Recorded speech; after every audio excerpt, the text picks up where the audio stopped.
E aí galera, tudo certo com vocês? Meu nome é André. Hoje eu vou trazer um assunto um pouquinho diferente do que eu trouxe ontem, né? Ontem eu falei sobre moto, esses dias agora. E hoje eu quero falar sobre livro, né?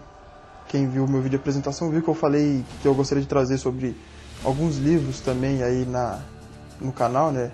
E hoje eu quero falar sobre uma sequência de livros aí que eu gosto bastante, né? Escritos por um polonês, o Andrzej Sapkowski, eu não sei pronunciar, que deu origem nos jogos do The Witcher, né? Quem jogou The Witcher aí, o 1, 2 ou 3, o 3 agora o mais famoso, sabe de quem eu tô falando, né? Do Geralt of Rivia, nosso Geraldão.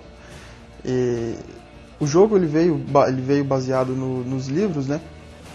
Até onde eu vi agora, nenhum dos jogos trouxe mais ou menos o que aconteceu até agora nos livros, então os jogos estão bem à frente. Mas eu queria falar um pouquinho sobre esses livros, que é demais, né?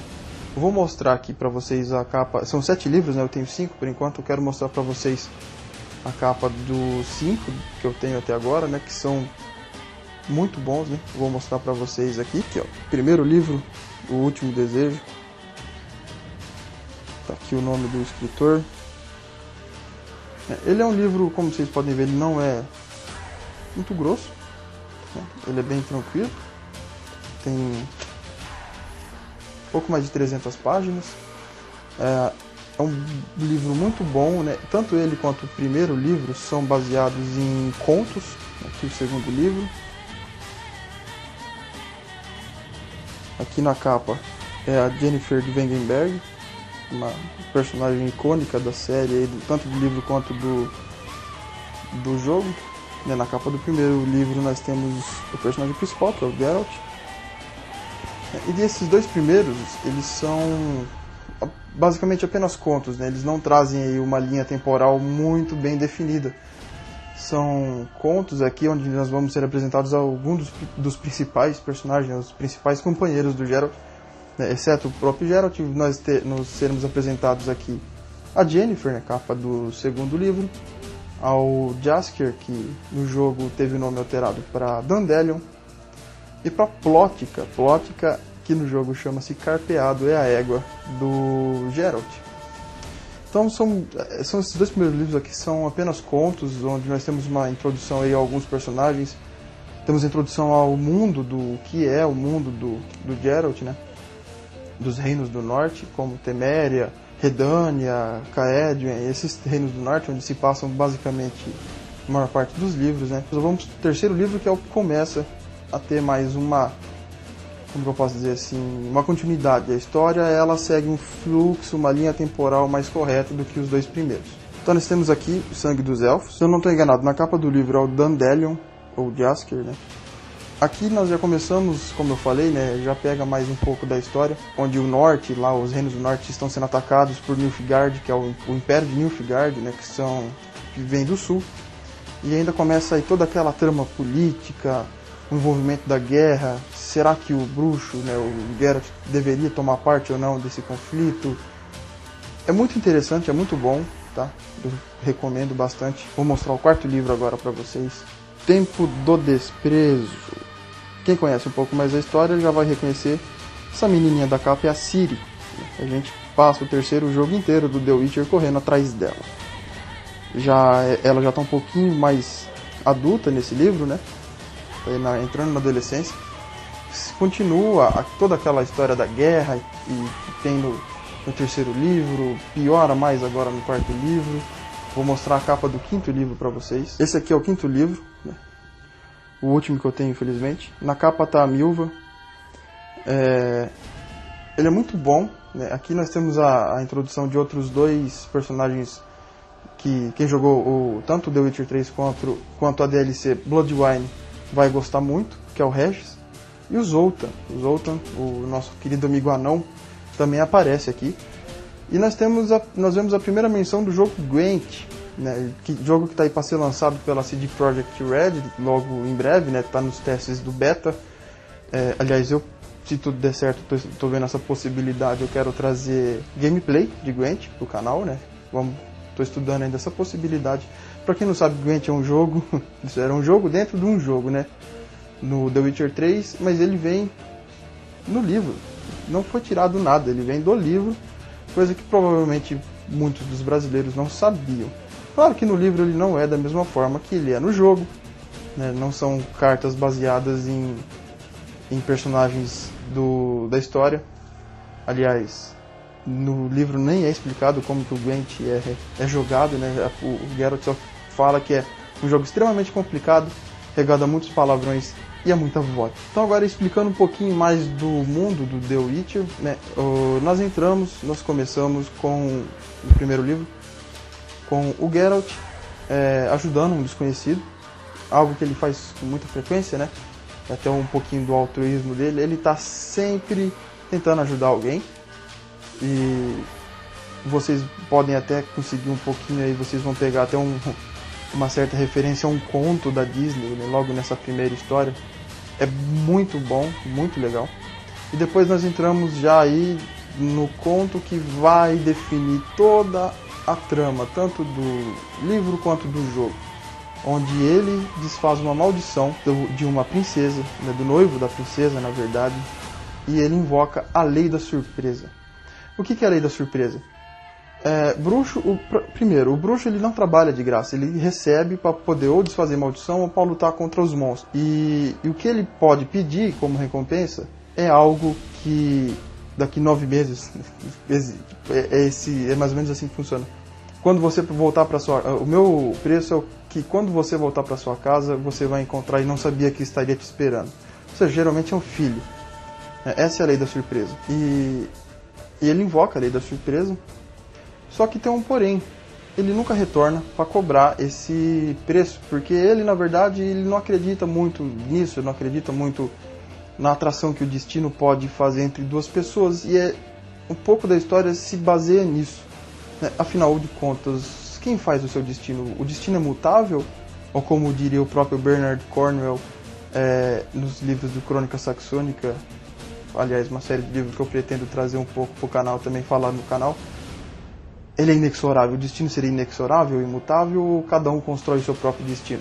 Então logo nesse primeiro livro aqui a gente já tem um pouco disso, né? Primeiro e segundo livro, e quem acompanhou o jogo, por exemplo, sabe que a maior parte da trama se desenvolve ali, se desenrola em torno da criança surpresa, que o Geralt invoca logo num dos primeiros contos ali do livro.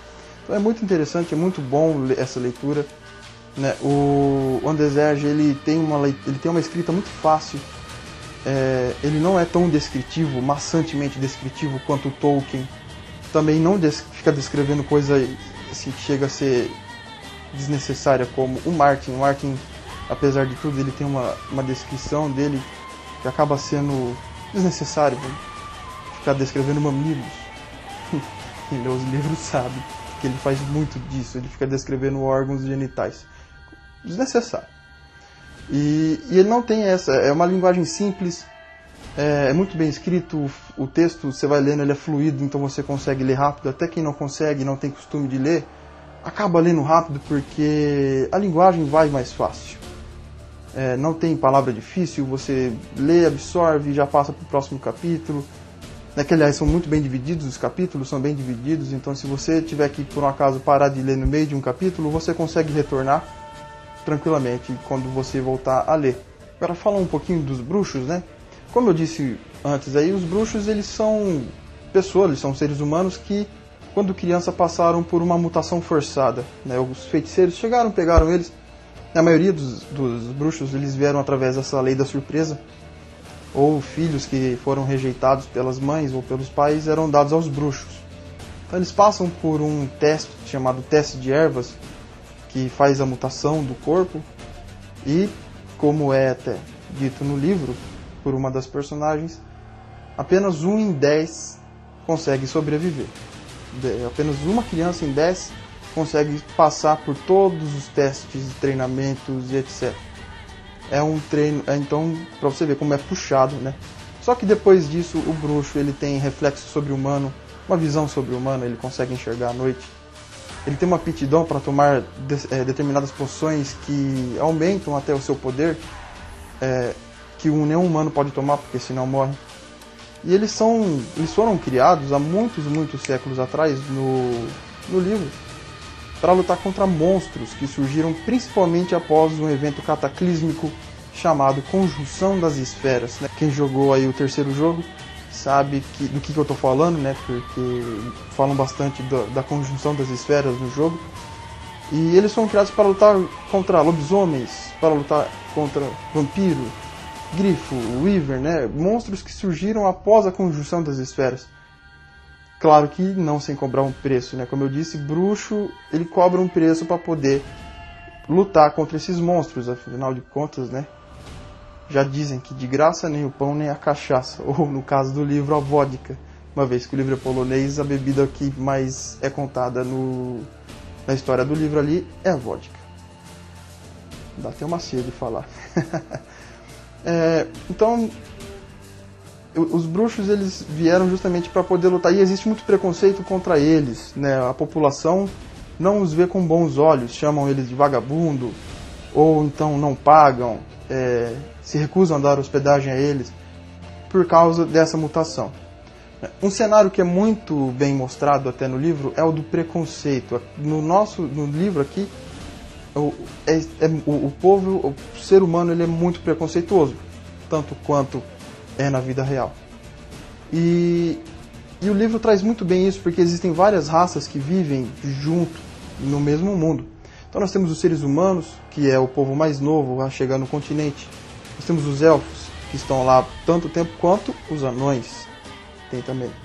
Temos gnomos, temos ananicos, nós temos doppelganger, tem dríade, ou seja, tem uma infinidade de raças humanas, tem os humanos e as não humanas. Só que como os humanos acabaram vencendo a guerra séculos atrás pelo domínio do continente, as outras raças acabaram ficando marginalizadas, né? As dríades nem se misturam com seres humanos, e entrou no território delas, elas matam. Agora os elfos, os anões, os ananicos, os gnomos, eles têm uma convivência, como que eu posso dizer, tolerada dentro do ambiente humano. Então tem todo esse conflito étnico que nós conseguimos até trazer para a vida real. Afinal de contas, toda a filosofia que é desenvolvida dentro desse livro sobre o preconceito, nós conseguimos imaginar dentro do nosso contexto atual, né? De não ser preconceituoso, né? Tipo, porra, mano, cara babaca que você é sendo preconceituoso. E é verdade. É verdade. Então é um livro muito bom, com um contexto muito bom, de uma escrita muito fácil, uma leitura simples. Você não vai se arrepender de ler o livro, nem de jogar o jogo. Se você tiver a possibilidade, jogue o jogo, você não vai se arrepender, porque é muito bom. Beleza? No mais, pessoal, eu acho que era só isso aí mesmo que eu tinha para trazer para vocês, na indicação dessa série de livro maravilhosa.